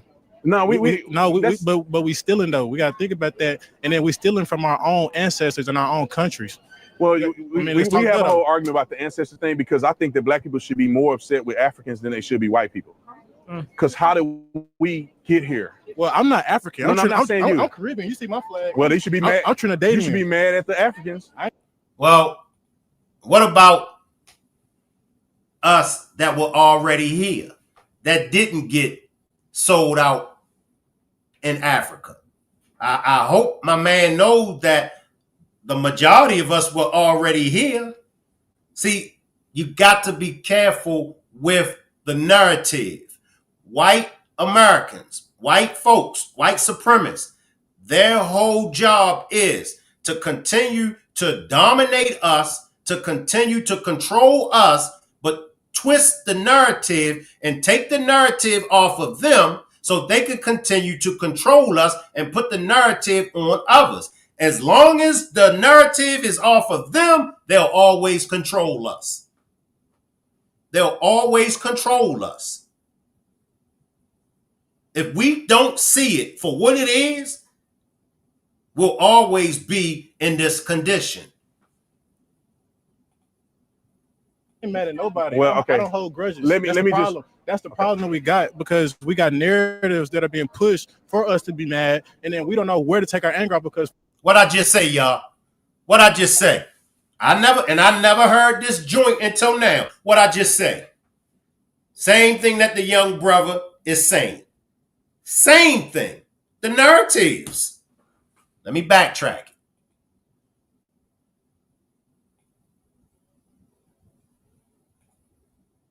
You should be mad at the Africans. I ain't mad at nobody. Well, okay. I don't hold grudges. Let me that's the problem that we got, because we got narratives that are being pushed for us to be mad, and then we don't know where to take our anger out, because first of all, we have emotional intelligence. We're not emotionally intelligent. Yeah. So there's nowhere for us to go for us to even be able to express ourselves, or to even know how to express ourselves. So we take it out on each other, and that's the problem. That's where we at right now. But see, you have the problem, and you also have the solution. It's to reverse the things that you're saying. So how about when you're on campus, how do you treat your brothers and sisters? How do you treat white people? That's going to be what makes a difference. I'm a beacon of light, and I stand with God, one and only. Everybody know that. Then you continue to do that, and you'll be a light to other people. Everybody here on campus, the way that you make a change is you being the change yourself. The way that it's the same thing with God. I won't come here with a Bible in my hand and hit y'all over the head with it. You got to live a lifestyle. When you live a lifestyle that people believe is good and moral, people begin to wonder, what are you doing? What are you a part of? And the same thing happens in anything else in your life. The faith, oh, she's still back. I thought I prayed her away. You still, as individuals, should look in the mirror and say, I am an individual living in America. I have all the rights that everybody else has. What am I going to do with it? And when adversity hit, how do you respond? If a white man came to me and called me the N-word right now on this campus, what does that affect my bank account? None. How does that affect me being a father of my children? Nothing. He an idiot. You know what I'm saying? Like a brother come to me and call me the test of a man. Well, that's how we should be preaching to our young men. The testament. Ain't nobody should be able to make you upset by saying an N-word to you. It's a word. Nobody can stop you from accomplishing your dreams and aspirations because you live in America. So, do you believe that? Yeah, but at the same, do you believe that? But at the same time, though, do you believe that? If I'm moving with light, she ain't listening to nothing I said. If I'm moving with light, and then one person wants to have hatred, there's no you can't. You can't. I mean, if you even look at basic math, a negative and a positive equals a negative. How does that even work out? You know how that work out is that you don't fool with negative people. You don't fool with people that are in darkness. You don't fool with them, no matter what color they are. Sometimes we fooling with people because they are same color and they come from the same hood, and we shouldn't be fooling with them. But when you have they're not going where we're going. But when you have a seed that's planted on this earth, that seed does not leave unless you kill that seed. You see what I'm saying? You're getting too deep right now, man. We gotta. We talking deep. I know, but this is a longer conversation. You're talking about energy. See what I'm saying? The young brothers, they brought that heat. He acknowledged it. He knew that. Look, y'all getting too deep for me. We knows when black people get deep. We know black people is cooking. You ever hear another black person say to another black person, yo, you getting too deep? That means that black person is cooking. That black person that's getting deep is dropping jewels. And you should allow him to get deep. That's the problem. That's the problem. When we get deep, it get pushed away. Nah. Because they don't want that image of black people, black man, black woman, or black child. Now you could take what I just said to the bank and cash it in. They don't want that. They never wanted that. Any of us get deep, we gotta go.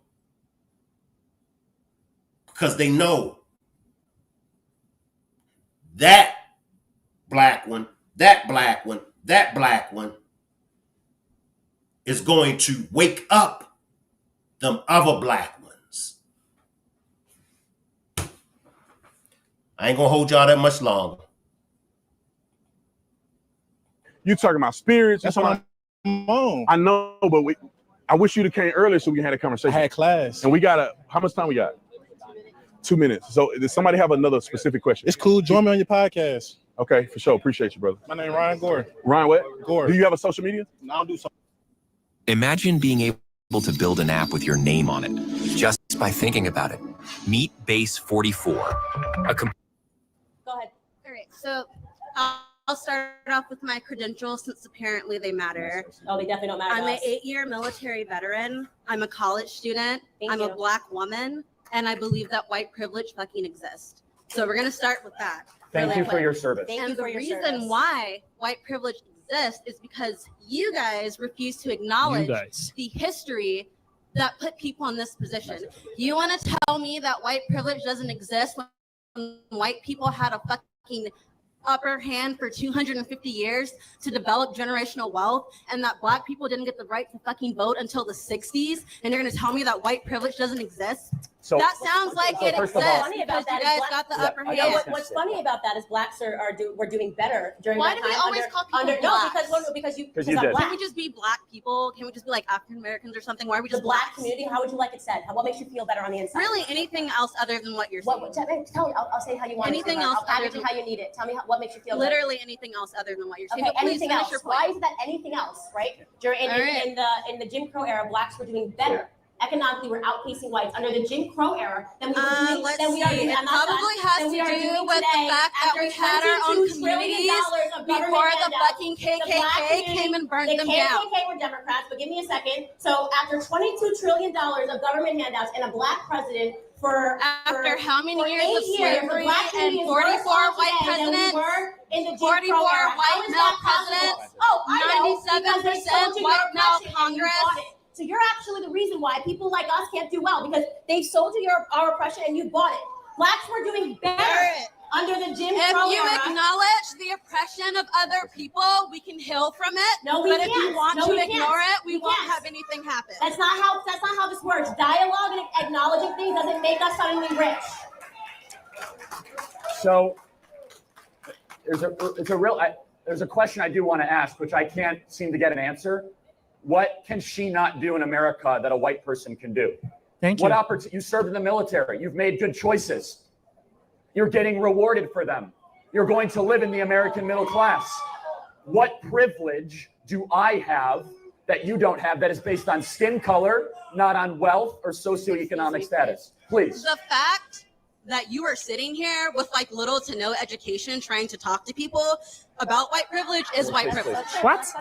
Tell me one thing I said that's wrong, and don't use an argument from authority. Make a good argument. I have a degree. Don't I'm argue arguing from from authority I have because a I'm telling degree. you my life experience. That's not your life experience. Name That's a one- different Really? I'm sorry. Did you live my thing- life? That means Did nothing. you live my life? That's Name a one degree. thing You're not smarter that than him you because you have a can't do degree. Just so you know that That's a I fallacy. can do. That's a fallacy. Name one thing that you can't do that I can do. I don't know. I can't make a whole fucking dollar. What? You can't? Why? Oh my God. There we go You're trying to again. tell me in the military women aren't paid the same as men for equal work? In the military, up until 2 years ago, women weren't even allowed to do most of the jobs that men Answer the can do. question. You just said you couldn't make a dollar. You said you could not make a dollar. You served in the military, which Not is to mention that people in the military actually get paid a bullshit wage, but we're not going to All right, talk guys, about so that. now we're moving Yeah, over let's to talk now we're about. moving That over has to- no- Let's nothing talk to do about with for a skin second color. that you want to say that What- everyone in the military what can is I not paid a do? shitty It's a wage. feminist So lie. that makes it Radical right. feminists lie, and they also sell. There's so many different ways they sell you your oppression, and she has purchased all of them today. I'm telling So you. right now we are on Full sexism, subscription. right? So she's saying that I can't make a full dollar. Yes, you can. If women stop going in, I bet he got I'm not paid done more to be speaking. here I'm than not you done did. Speaking, okay. If women stop going into career fields like fashion and Vogue and journalism, psychology. and we start going into fields like Engineering. like engineering Business. and hard academics, Finance. we will make the exact same money that If men not make. more. The wage gap is a myth and A a myth. lie. It's a myth Amen. and a lie, okay? Can I say? It's actually a myth and a lie. I understand that you need to be oppressed, but you have just heard from two black people that haven't purchased their oppression from the Democrat Party. Respect that. And what frustrates me is you served our country, which deserves to be applauded. And you have lived a life of a victor, and you have the gumption to tell me you're a victim without evidence. You were not able to cite one thing that you cannot do that I can do. If you make good choices, you will get those good choices rewarded. Yeah. And you brought zero evidence except an argument from an authority and an insult to my lack of a college degree, of which I am so proud of, because I'm not indoctrinated because I didn't go to college. Thank you very much. For the next person. You see, here we go again about the victim game. Every single time, every one of them who come here, they are pissed, angry at something. I don't know. And every one of them who came here, like who spoke to the mic, they are all young.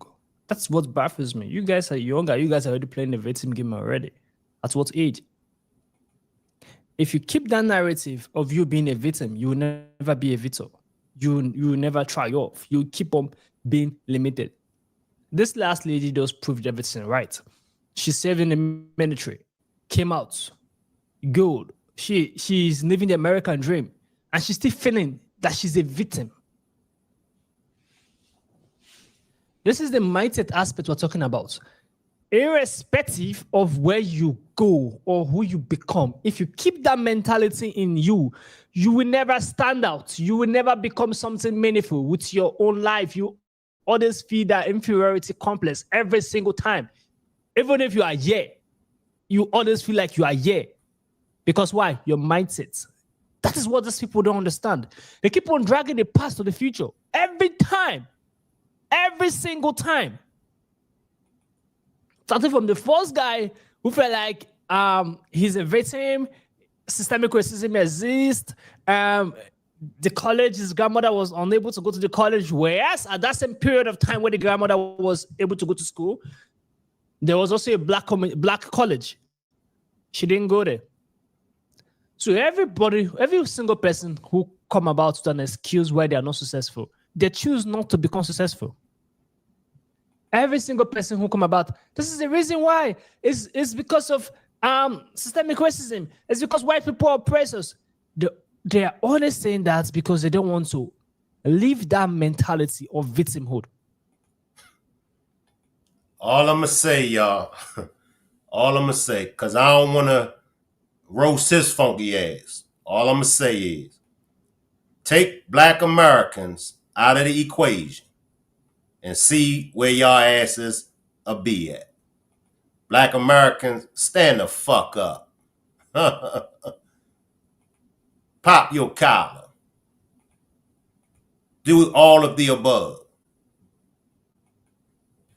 Take us out of the equation, and I want to see where y'all make it to. For any immigrant to speak on black Americans and we're playing victims, for any immigrants to speak on black Americans and why we haven't succeeded in this country, why do y'all come here? Why did y'all leave y'all countries? Because I don't think y'all got it too good in y'all countries. Why aren't your people exceeding in your own country? Y'all are having the same problem with the French, the Germans, the British, and other European nations, Aren't Nigeria and the rest of them African countries, continents, aren't y'all having the same problems with Caucasians and Europeans on y'all land? But y'all want to bring y'all funky asses here and talk shit about black Americans, not on Shankrock's watch. I won't have it. I won't have it. Now, I'll advocate for everyone, but I'm going to go hard for black Americans. I'm going to go hard against black Americans that come against black Americans. I'm going to call y'all funky asses out. We are victims in some cases. And in those cases that we are victims to, let us be victims. Let us be treated like victims. And what has to happen in those cases, let us set the narrative.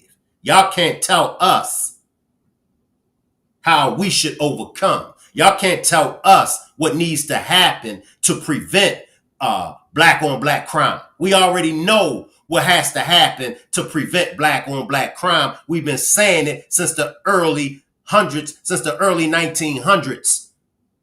You want to stop black on black crime, systematic racism needs to end. You want to talk about what we need to do. The culture vultures need to get out of our communities. Black people ain't getting rich off of hip hop music. Yes or no? Who's making the billions of dollars off of hip hop music? Who's been making the billions and billions of dollars off of hip hop music? 50 years of hip hop history. 50 years. How many black billionaires do we have? With all of the records that have been sold, how many of the artists that you hear on the radio today, how many of them get a dime off of that music? Not none of them. Why did they go after P. Diddy? I can go on and on and on. I can go on and on and on.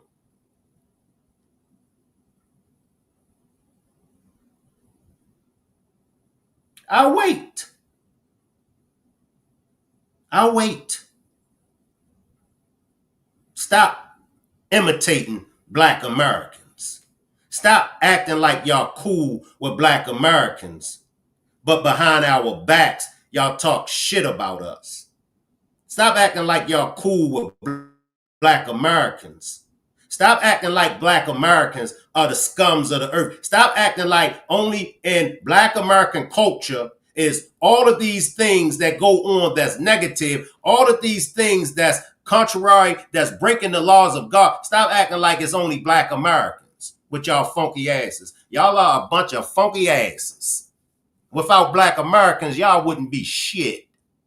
I said it because I get tired of the twisted narratives. And sometimes I gotta say it as plain as it is. All of y'all benefit off of us. Who do we benefit off of? We can't even go into y'all stores without getting followed around. Even when we spend money in y'all stores, y'all treat us like shit. We can't even go in y'all communities. We can be jogging. We get ran out of y'all communities. But when y'all come into our communities, we embrace y'all. And if another Black person do something to somebody white, Black people will jump on that Black person. Man, leave that white man alone. Man, leave that white woman alone. Do we get the same kind of treatment when we come in y'all condition, in y'all community? It's so bad now that the Indians, the Pakistan, I wish the motherfuckers would pull up on Shank Rock with that shit. It's so bad that the Indian, people from India and Pakistan is rolling up on us. Do you live here? Nigga, if you don't get the fuck away from me. Seriously. Y'all crazy. I don't feel that it was warrant for Charlie Kirk to lose his life. I still stand on that. His opinion is his opinion, and he should be able to have his opinion. Everybody should be able to have their opinion. But I can understand why folks feel the way that they feel. Now, I'm going to read this again before we get out of here. Now, these are things to remember about Charlie Kirk. He said it was a mistake to pass the Civil Rights Act in 1964. How you think Black people gonna feel for you to say that it was a mistake? He called Martin Luther King Jr. awful and said he was not a good person. How you think people gonna feel? He said the Transformers' pride is a sin. He said the Second Amendment is worth the cost of some gun deaths. We got to be careful the words that we put out there in the universe. Appreciate the super chat, Sonia. Fact, Shank, real talk. We go through so much, y'all. Y'all got to remember at one time, slavery was legal.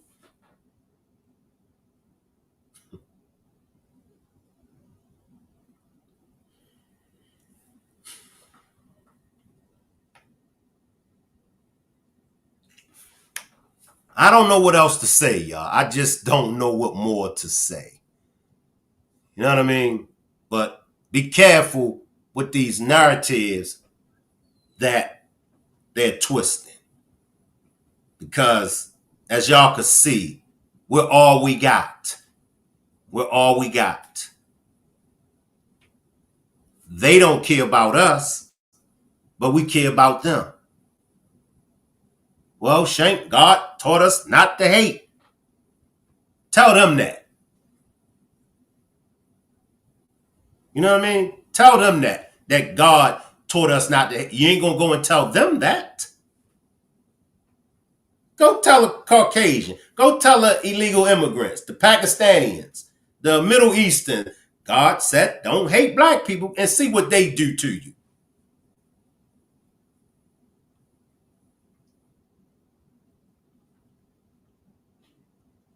I seen a lot. I seen a lot just by being on social media. I see you, Pee Wee. I seen a lot, y'all. I seen a lot.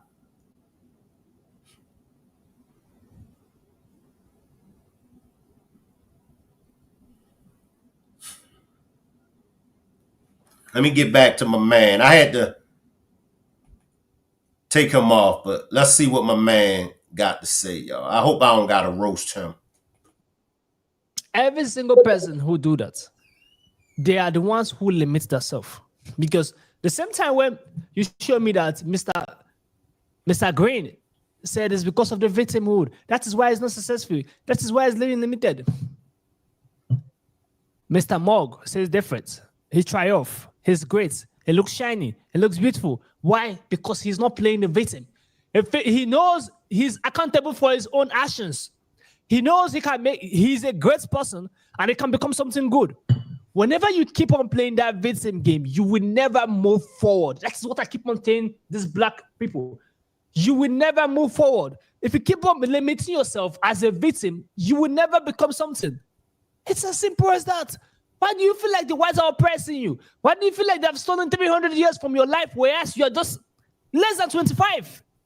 Why do you keep on pushing that narrative to other younger people that the whites are the ones who are superior and you guys as black, you're inferior? It makes no sense. Every time. I keep on saying this in all my video.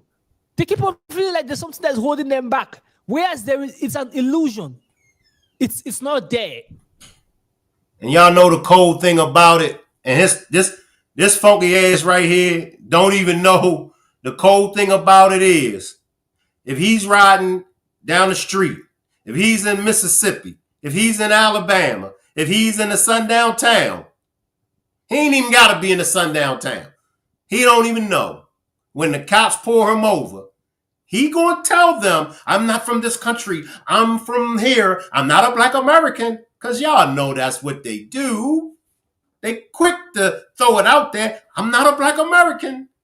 But the cop that pulls his funky ass over is going to treat him just like a ninja. Man, oh man, oh man. Y'all really, really need to get schooled. Y'all really, really need to get education on how this thing works. Y'all really need to, man. Don't think by shooting down black Americans and talking ish about black Americans. Don't think that that's going to give your funky ass a pass when they pull your funky dumb ass over. They'll treat him worse. And they'll be getting his ass with, me not black America, me not black America. And they going to be stomping the shit out of your funky ass.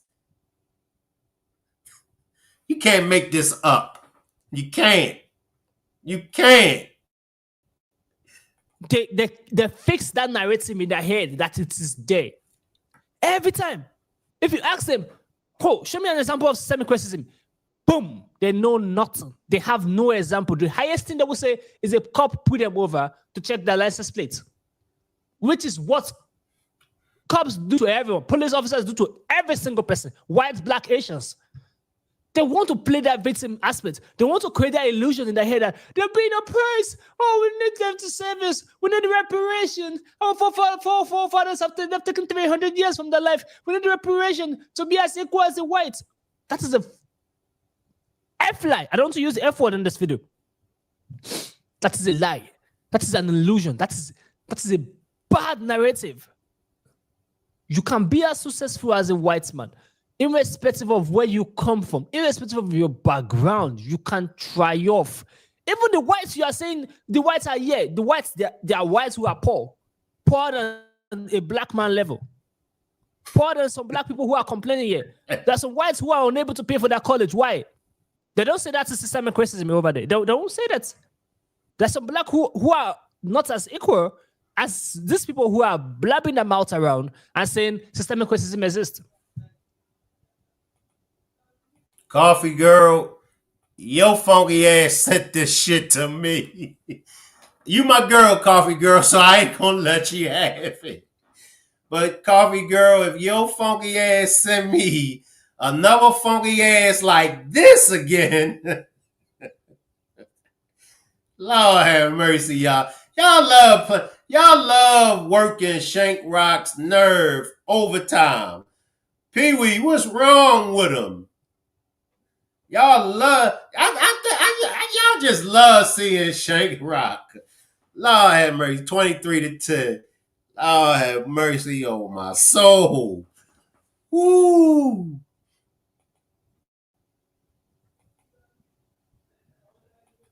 Black always look for excuse every single time. Excuses. This is what is actually pulling them. Black always look for excuses every time you hear them speak. There's always a reason why they are not there. There's always a reason why they are not this or that. Asians, use on Asians for example.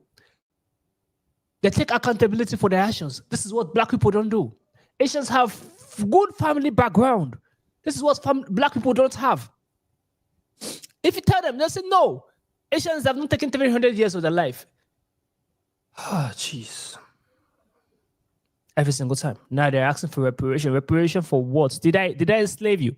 According to what Charlie said. He never enslaved you. You were never enslaved. So why then are you looking for reparation? Reparation for what? The Jews' Holocaust, what happened to them is way worse than what happened to black people. I will bet that every single time. But why are the Jews successful? Why are the Jews in America successful now? Come on. Now, oh man, stop it, man. I can't get back to it. Now, according to him, y'all, the Jews, the Holocaust was way worse than what we went through, right? All right, y'all. And let me guess, that's why the Jews received reparations, because the Holocaust was worse than the slave, the mid-Atlantic slave and the slave trade. Somebody help me, y'all. Somebody help me up here. Once again, narratives. Y'all understand narratives. Why is the Jews so successful? I think we all know the answer to that. Shit. Man, oh man, oh man. Somebody educate this fool. Let me grab some compliments, y'all, before I lose it up here. I can tell his eyes has excuses for not working together. Stop talking on us African. They are not like us. Can't hardly understand him. Remind me of a psychology teacher that couldn't talk or write. Lord have mercy, boy. Y'all really know how to work Shank Rock's nerve. Teether Bay Babble. I'm going to get the evangelist on his ass. That's what I'm going to do. Evangelist, this is Shank Rock. I got a job for you to perform, the evangelist. I need you to holler at me. The evangelist, if you watching this, holler at me, man. I need you to go and holler at. I need you to do a demonstration on his funky ass. I see you, Levique. What the hell? They gave them MF reparations, though it didn't even happen on ours. So exactly. At least that ended, shaking my head, didn't turn him off, but put him back on. Look, y'all, I appreciate everybody for pulling up, y'all. Salute. I'll see everybody back tomorrow, y'all. I'll leave the chat running and y'all can hang around. Salute everybody. I'm going to let my man finish playing.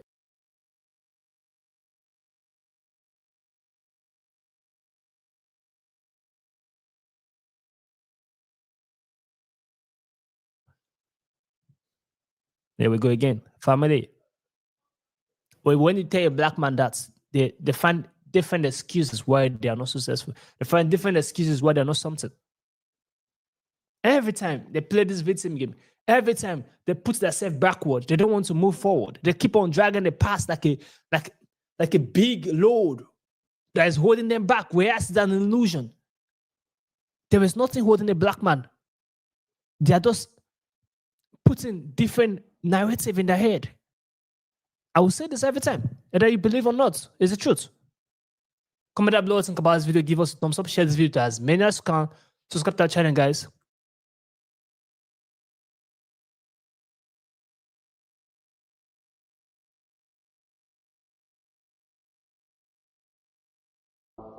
I like to place an order.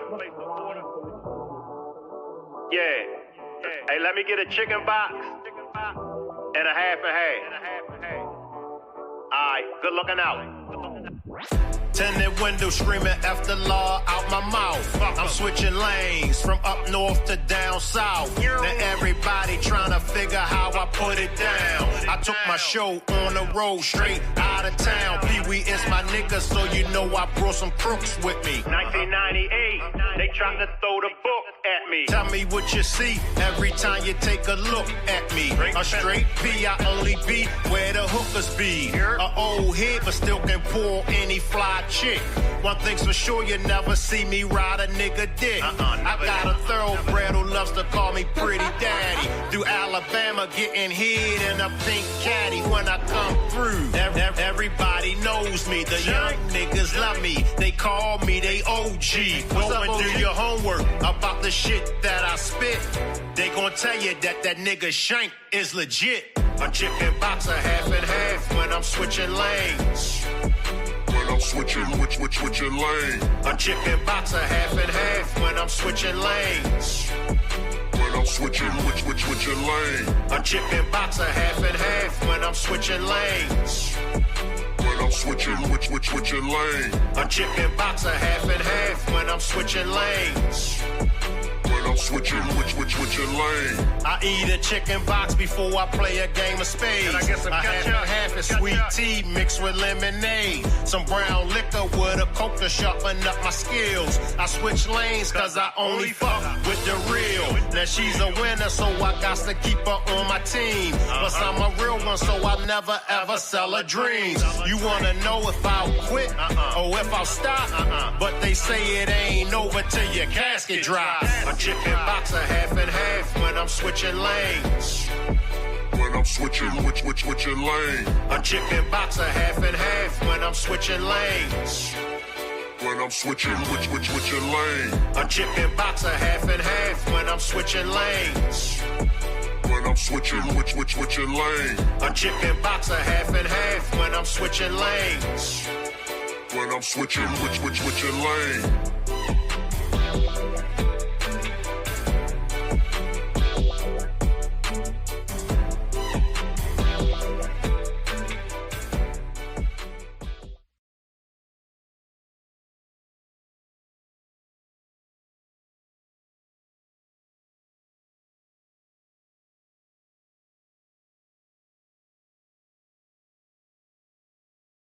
Why do you think Keefe D is trying to throw you under the bus by implicating you being in the Tupac's murder? Well, to be honest, I think it's all the conspirators out there or the conspiracy channels that's out there that's feeding his head. I saw that his son been dealing with this white guy. I don't want to call him assaulting like I want to say, but this guy that got a wig on his hair. I call him Uncle Fester. He got a channel, and they've been pushing that theory and snitch no joke and all of them. They be pushing no theory. So when you start listening to all of them, and the PI that the court appointed them came out with this theory with it being on the case for 3 or 4 days, and then they were like, "Oh, it was Reggie Wright Jr. We got." But as the DA and everybody told me, say, Reggie, that's just a delayed tactic. They trying to delay the tactic. They got it pushed back a year. And so, hey, well, we care. He's sitting in jail. And so it's just a delay tactic. Maybe they hoping some witnesses change their mind or die or something come up. But if you're innocent, you want a speedy trial. But if you know you're gonna be sitting down for a while anyway, you'll be like, well, it's easier for my people to come and visit me at LA County Jail than it is, or Las Vegas County Jail than it is to whatever penitentiary they send you, because they can send you to anywhere in the state then. So I think that's what the plan is. And hey, give yourself a chance. Give yourself some type of defense. Right. So I ain't mad at him for trying. Now I did hear him mention something about the witness. He said, yeah, the key witness is the one. Are you a witness for the state? Are you going to be a witness in that case? I went before the grand jury and testified to the atmosphere. I wasn't there. I was at the club. I was 2 miles away from where all of that happened.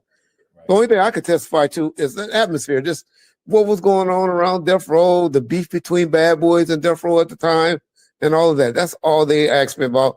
That's all I testified about. You know, some of the procedures of how they roll and the security procedures and the lack of security or whatever that took place. That's all I talked about. The key witness is himself. Right. And then his homeboy, this dude named Dirt Rock, that used to live with one of the guys that was in the car. That's telling everything that dude was telling him. And guys from the South Side Compton Crips. Reggie Wright is an element guy. He wasn't there. How can you be the key witness if you're not there? So that's just people talking and running their mouths and throwing out opinions and all of that. It sounds good for the headline. Who else has a bigger name out here concerning that, that you could possibly throw the blame on? He fucked up. What he should have been saying is Reggie Wright paid me or had me do it. Then that would be like, oh, okay, he's saying that. But just to say Reggie Wright, is the one that did it and I wasn't there. And after I've been bragging about it and I ain't crazy, ask anybody. One day y'all just play it and then go to a sane person, a type of person that's generally going to be on a jury, meaning an auntie or an older cousin or something like that, and say, you got this guy that's saying, oh, I did this, I did that on BET, on Death Row Chronicles, on YouTube, wrote a book and all of that. And he's been confessing to doing this. And so the first question will be, well, is he crazy? No, he ain't crazy. He's sane. And he said all of this? Guilty. Now, people in the YouTube and all of that, we're a little different. We listen to this motherfucker now that's talking about UFOs and stuff like that on Vlad channel.